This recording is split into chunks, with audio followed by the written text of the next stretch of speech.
Coming to that, spirit and coffee. Got my coffee here.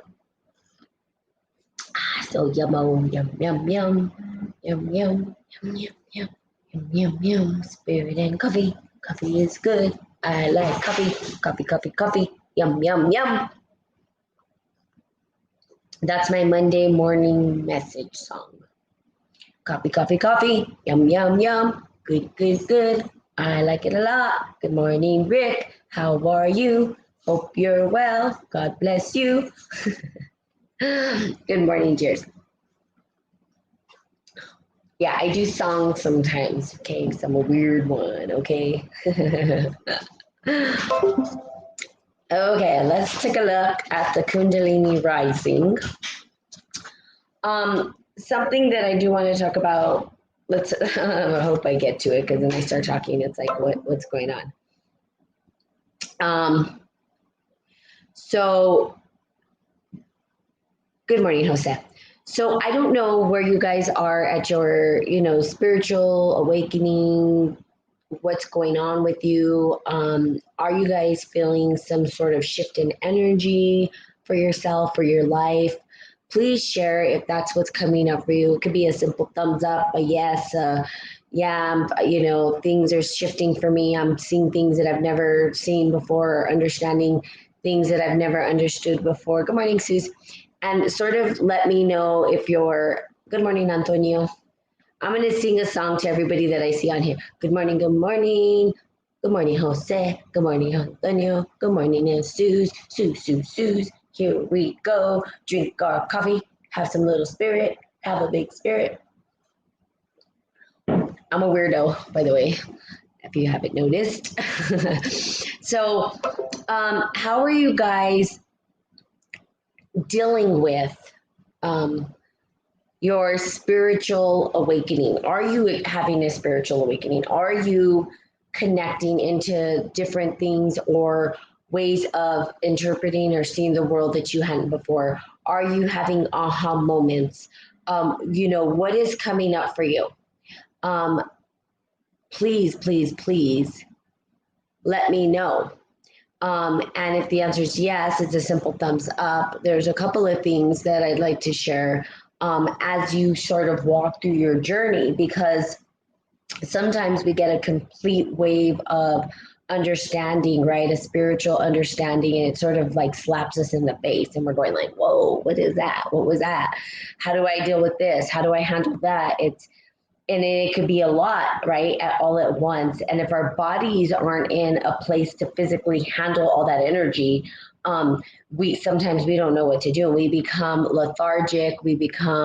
So if you're feeling like you had this high wave of spiritual awakening where you're just like, and then like the next couple of days you're like done, and you're like, wait, did I do something wrong? Why can't I experience this all the time? It's because our bodies can't handle it. So you're not doing anything wrong. There's nothing wrong with you. We literally need to give ourselves time out and give ourselves refuge. What happens when we start to go through sort of a transformation in our life, and we get a little bit closer to our God self, or to our creation of our divine birthright, is that it takes more energy out of our physical body, because we are now connected to a source that we don't yet understand or know how to maneuver 100%. There are systems that can help us maneuver our body, and sometimes we don't really know the practice, or we fall off our practices. Is there anything wrong with that? No. Part of the journey is allowing ourselves to find refuge and be gentle with the process. So if you're having this big aha moment, and then the next couple of weeks, everything feels like it's shit, you're not doing anything wrong. It's because your body can't handle it. So literally during those pause times, it's a rest time for you to get clearer about what you want to create and anchor yourself back down into the physical world. And I was having a conversation with my friend the other day about this exact thing. That's why I wanted to talk about it. Because sometimes we get so caught up in our spiritual practice that we forget we're on planet Earth, and we are a physical body. We are a human body, and it sometimes feels very limited, and like we can't do exactly what we want to do, and that's okay. We've got to nurture our bodies and remember that we have our body and start to say, how do I clear out this body so that I can then experience the bliss a little bit more? Now, you don't want to go through two extremities. You can if you want to, but I'm going to tell you, it's going to be more painful if you do. So the key is to sort of stay in balance and harmony as you do this. So as you're in your spiritual practice and as you're moving along and you have these aha awakening moments, you're like, oh my God, la, la, la, I just got it. You know, that you don't go so high that you fall flat on your face. Okay? That's not the point. Good morning, Curtis. So you're talking about things that have transpired that you're aware of. Okay, so I'm valuing my life more than ever, tapping into authenticity, honestly, most days good, some not. Yeah. So valuing life more and then tapping into authenticity. Authenticity is a practice of your God self. It's the ability to articulate the very experience that we're having at any given moment, to be fully present to this moment right now. Here's the deal. Most people, okay, and then I know because I coach, I know Curtis knows this. I'm a life coach, and one of the questions that I'll ask people is, where do you feel it in your body? And people never, about 99% of the people don't get that question correct. And by correct, I don't mean that they're wrong for their answer. I mean that they give me an answer that has nothing to do with their body. And I just sit there and let them go on, and then I bring them right back to the question, but where in your body do you feel it? Well, it feels good, and it feels, I've really wanted to do this, and they start to meander off into I don't know what, and I'm like, okay, but where in your body are you feeling it? Where? Give me a body part. Oh, and then they look at me kind of curious, and I don't really know, and I'm like, exactly. So we have a body that we're maneuvering. It is up to us to anchor into the body and understand what our body's going through. Okay. Yeah, Curtis. Well, it's not just you, it's a lot of people, pretty much everybody. It's okay. I did the same thing when people asked me about my body. I was like, I'm happy. And they're like, yeah, but where? And I'm like, oh. And then I was like, oh, yeah, okay. And then I understood like the body, everything starts with the feeling and sensation. And then we're just trying to articulate through our authentic self the experience that's happening in the body. So that is authenticity. Now, there are times where we can't communicate what's coming up because of let's say we put a word to the experience that we're having, like embarrassment is one, where people typically they don't want to express what's coming up because in their body they feel this embarrassment, and usually it's in the gut, right? Or in the heart. Good morning, Tom. Good morning, Tom. Oh, I didn't sing Curtis. I didn't sing to you, but I sang to everybody. Good morning, Curtis. Good morning, Tom. Good morning, good morning, good morning. Here's our coffee. Drink. Cheers. Okay. So embarrassment is one thing, or rejection is another, and I've talked about this quite a bit, is that in the body we start to feel this sensation where we can't really speak it out out of fear for what? Like we're gonna die if we say something, or maybe someone's not gonna like us, and then what? Our body's gonna have some triggered response to that, and it's uncomfortable. If you know how to deal with the physical sensations that show up in your body, okay, as you're communicating, it is easier for us to be authentic. It becomes easier for us to communicate from a place of personal responsibility. Here is, good morning, Juanita. I'm gonna go visit you, okay? I've been wanting to go to Madison, Wisconsin. UW-Madison, woo woo. I wanted to go there at one point. Anyway, okay, that's like beyond.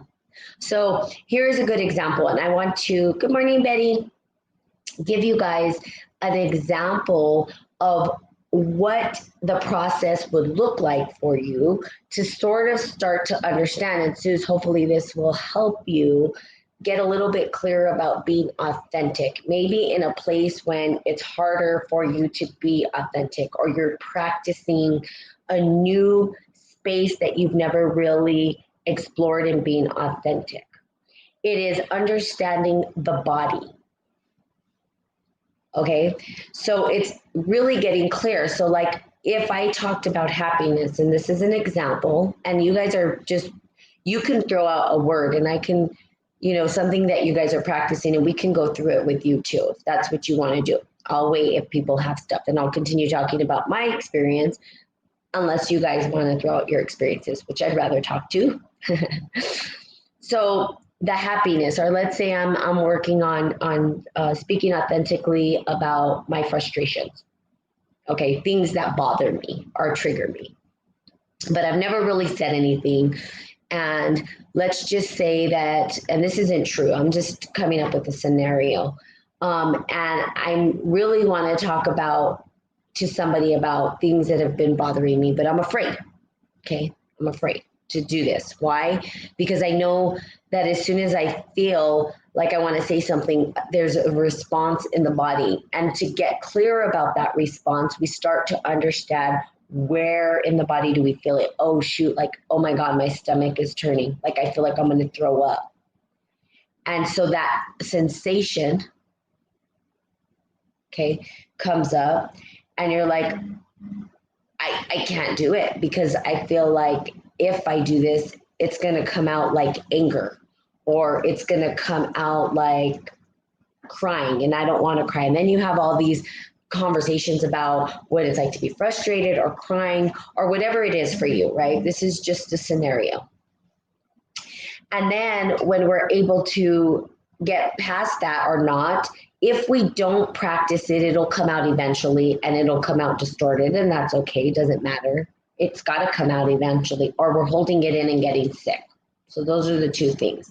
If we're able to communicate it out and get clear. So it would be like the experience is nausea. I feel like I'm going to throw up, or I feel like I'm going to punch something or get angry, and I don't want to do that, or whatever the sensation is. So you get very clear about in the body where you feel it. Okay. Then you allow yourself to ask, well, what is that feeling? Where did it come from? Why did that happen? Why am I feeling this way? Why am I so afraid of this? What was the story around it? And there's a lot of unpacking around this one tiny thing. But even though it's tiny, that one moment of aha presence and saying, I understand where this trigger came from, and I understand that I am making this up because of something that happened in the past. Now I can shift the story, and that 1 degree of shift can change your entire, like the entire trajectory of your life into your God self. It could be just one minor thing, but you don't have the right tool maybe to get in there. Like, well, let's talk about people who fix cars, right? If you have the wrong tool, it's going to be hard to fix the car. If you have the right tool, right, to get in that tiny little corner to unscrew that tiny little thing that needs to be unscrewed, but you don't have a freaking screwdriver that can fit in there, what's going to happen? You're never going to get there. It's going to take you forever, and it's going to be hard. But if you have the right tool to just tighten that screw so there's not a leak or whatever it is, that makes a world of difference. Typically, that's what we're dealing with as a human race. It's like a tiny degree that needs to be shifted, just a tiny bit. People think it has to be this huge thing, and it doesn't. So to fine tune it is to understand the very reason you're triggered behind the thing that you're working on, to speak authentically and take personal responsibility behind it. It takes digging. It's almost like pulling back the layers, and part of authenticity is vulnerability. So you've got to get honest with yourself. You don't have to be honest with anybody else. Just be honest with yourself and God. That's it. To start. And then when you practice that, then you can start to really communicate what you're experiencing without feeling embarrassed or angry or whatever it is. that comes up for you that you're working on. Hard when your partner is not in it with me. Got it. So you're working on speaking authentically, but maybe your partner's not, or your partner's not communicating 100%. Is that what you're saying, Suze? So I'll wait for your answer. But so the thing is that once we dig deeper, it is easier for us to articulate and communicate. Now, here's the deal, Suze. We can't control what other people, and you know this, I know you do. We cannot control what other people do. I like that, Natalie. Be honest with yourself and God. Yes. And it's okay to do that. You be vulnerable with God first. That's the easiest one.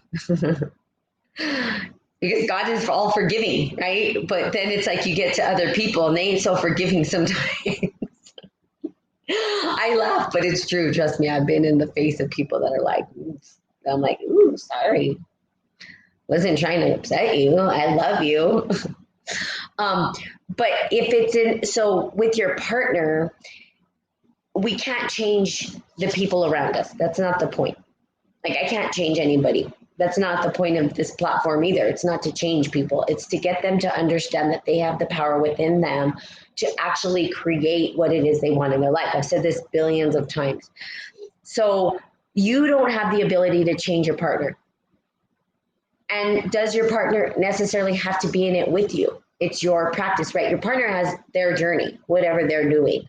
And I don't know if your partner's male, female, so I'll just say partner because I don't know the gender. So your partner that you're with doesn't necessarily, it's not about if they are willing to practice it with you. This is something that you're trying to do for whatever purpose you're trying to do that. I'm being authentic for a reason. Good morning, Jennifer. And so how do I step a little bit further into my authentic self so that I'm able to communicate and express what's coming up for me with this individual in particular, or anybody around me? Well, you got to dig deep. I literally sometimes have to process things. And part of that is knowing what your process is going to be. What is your process? My process is going to be completely different from your process. Like for me, I had this, so speaking authentically, and this is a real scenario, where I would get caught up here when I felt like people were trying to put authority over me and doing it in a force. Because I had a father who was very, very like, and I would just have to like close up and be quiet. And like, I couldn't speak. He wouldn't let me speak, right? Because if I spoke, he would yell. And then I like was choking down and swallowing down my throat with her. And I had a lot of throat issues growing up because I couldn't speak. And it was a certain energy that I couldn't speak to. And it was mostly what I felt like were individuals who put me in a state of, like I'm less than or stupid. And like, I just couldn't communicate. And so eventually, as I started to practice speaking authentically to this type of energy, it literally did not come out pretty. It came out screaming. And I was shaking literally when I did it, right? But I knew that I had to practice it to overcome this particular energy and then to be able to communicate in a peaceful way and get my point across without feeling like I had to like cry or scream. Like literally that's what would happen. I was like, I'm going to cry. And then they're going to think they're not going to pay attention. And so it was this whole thing, right? And so being able to speak authentically about the experience was really hard. Okay. It wasn't easy, but you practice it. And know that it's going to probably come out a little bit messy. You could practice to the mirror first, or you want. You practice to God first. Like, God, will you just like sit and listen to me for a second? I'm just going to go over this real quick. I'll like go over scenarios in my head. And this is how I'm going to say, and this is what I'm going to say. And I process it. And then when I'm able to communicate, I've done so much processing about why I feel this certain way that when I communicate, it comes from a place of personal responsibility. Not pointing fingers and saying you're the problem. More like, I feel this way and here's why.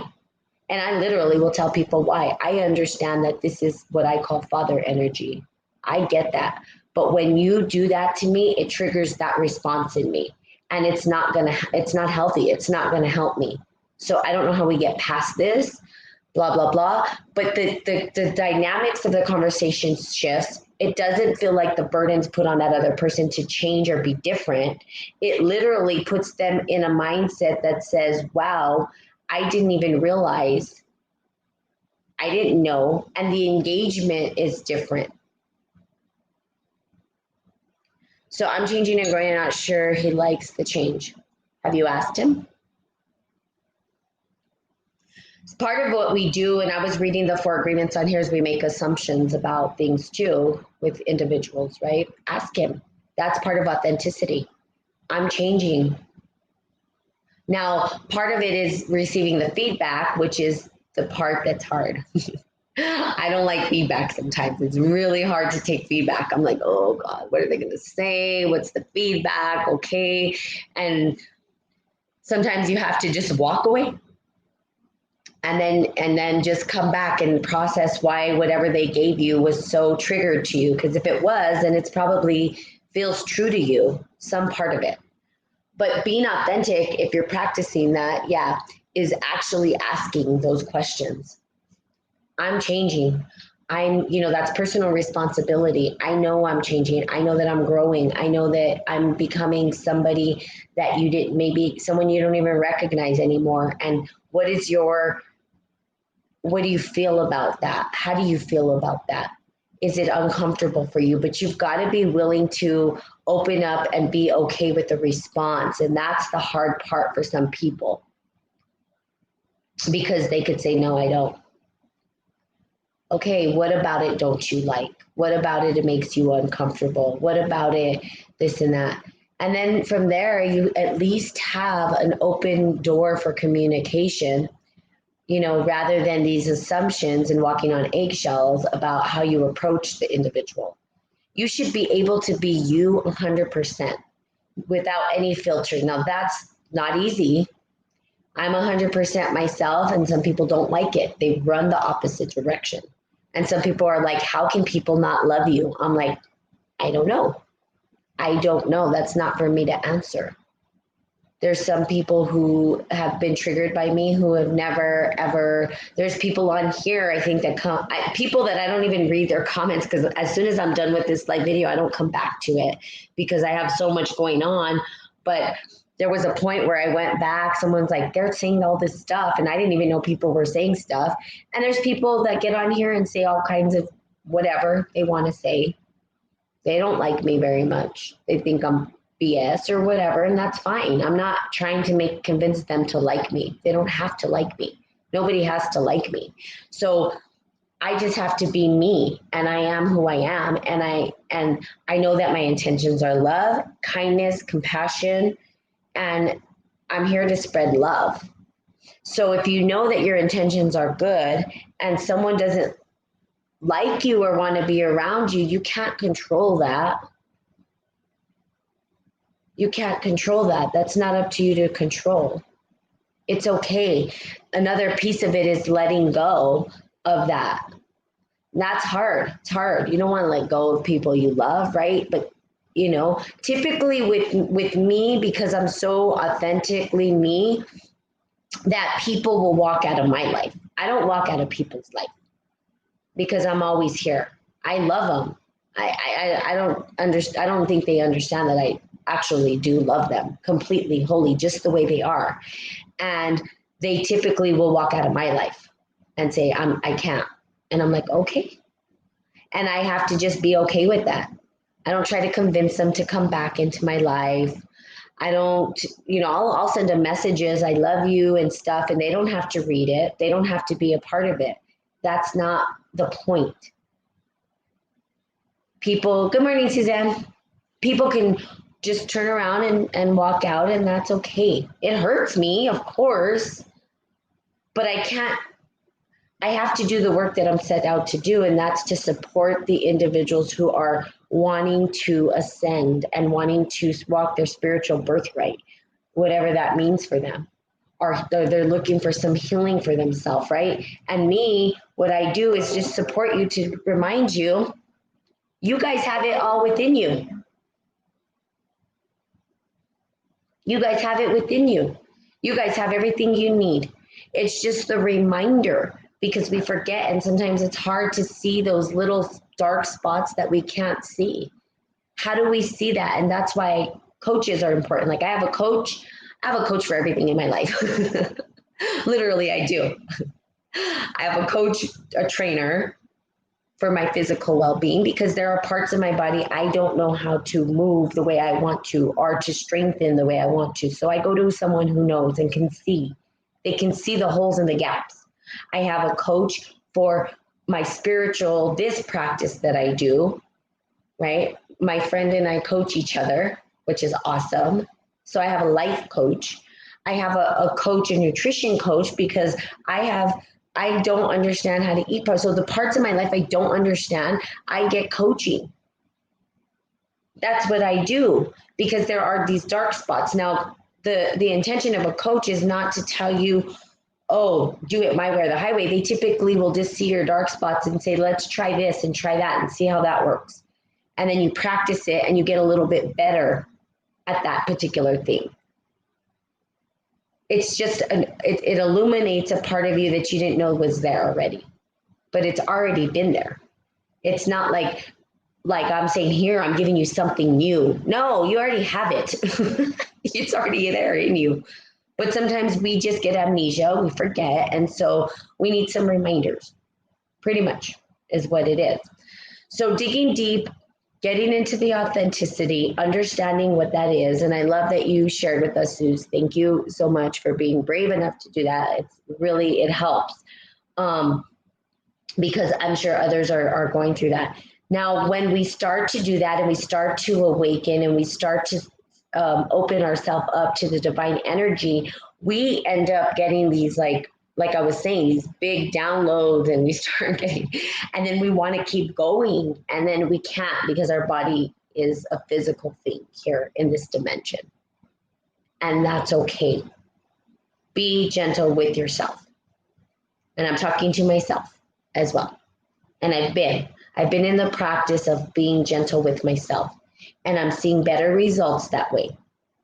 Because I was so hard on myself that I was like putting a brick wall in front of myself that I couldn't get through.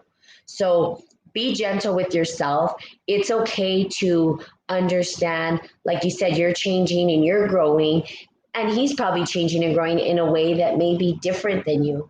Or you guys may just be saying the same thing with different words. That's another thing. Communication is a big issue sometimes. I don't know, Curtis is still on here, but we were talking and he's like, I think our communication, he identified that, right?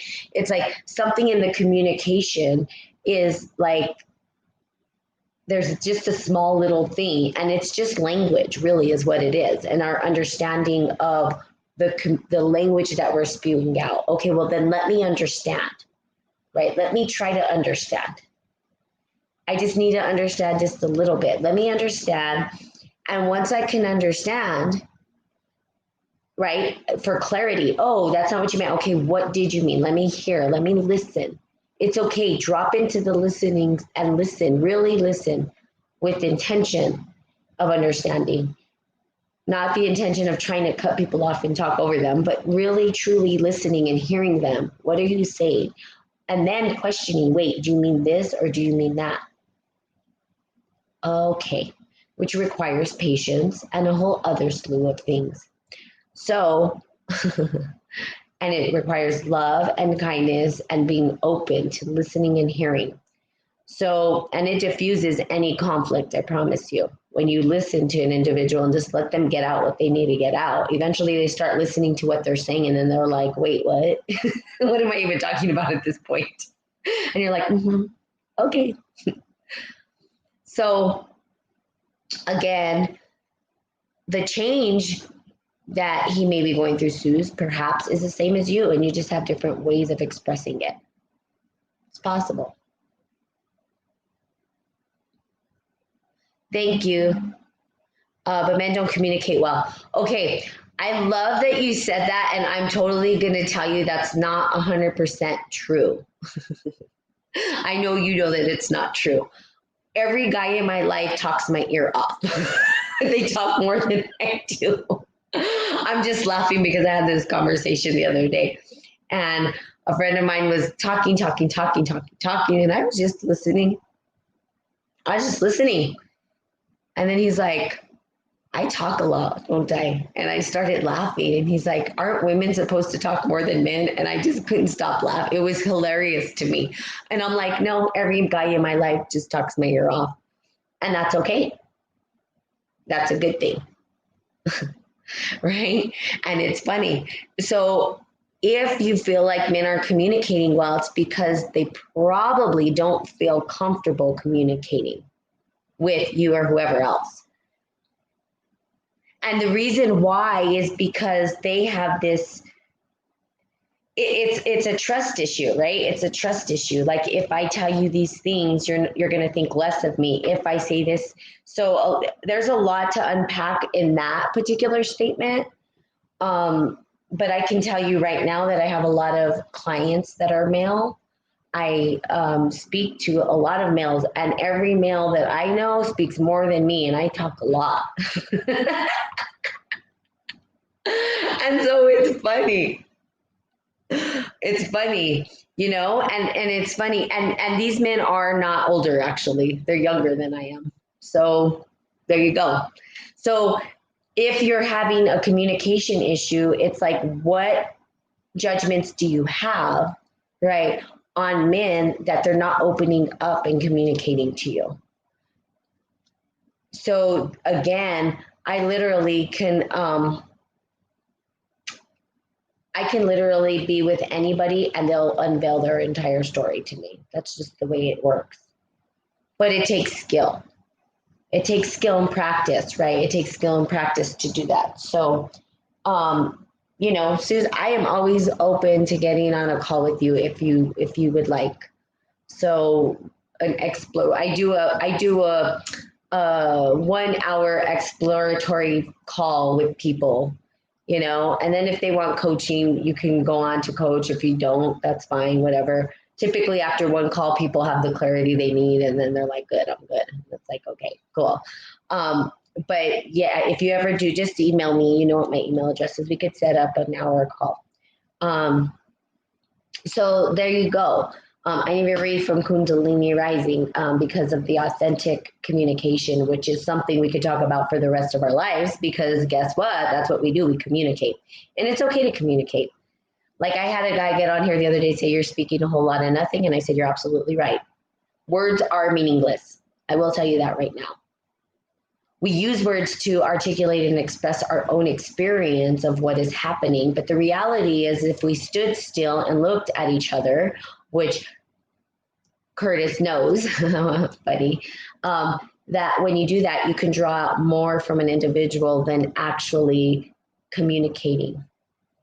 To look deeply into someone, into their soul, tells you more. To sit in silence with an individual and with the intent of truly showing kindness and compassion to that individual, you guys see into each other's soul. There are no words that need to be expressed. You recognize the love within the individual.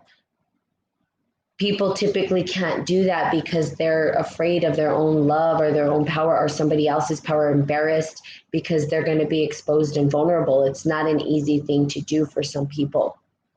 So words are meaningless. I'll say that.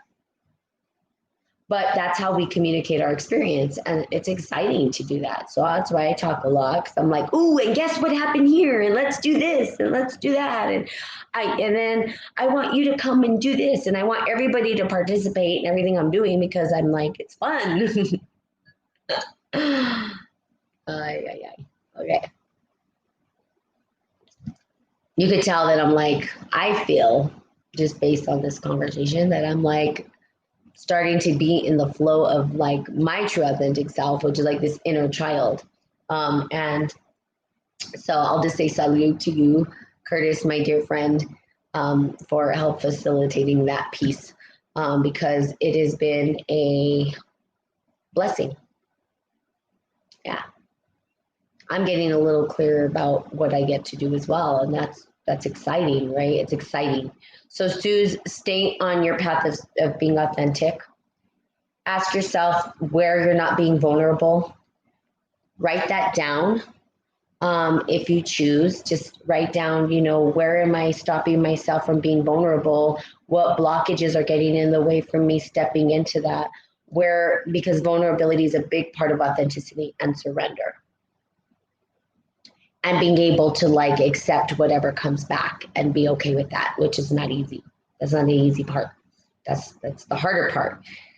And I had a friend who's like, oh, it's hard. And he's like, I shouldn't be saying that. And I said, no, there are things that are difficult to get through. There are. And it's okay. We recognize the difficulty of it. Doesn't mean that we can't get through it. It just means it's going to be a bit of a challenge. But we are powerful enough to get through the challenge. So we don't deny that there's like these parts that are hard. There are. There's things that are difficult that happen in life. Okay? You're so welcome, Suze. And the more authentic you guys get with me and share, the deeper the conversation can go. So I hope that was helpful to everybody who got on here today. It wasn't in Kundalini Rising, but it's part of Kundalini because being able to express our internal understanding of our world into the material world is actually the key.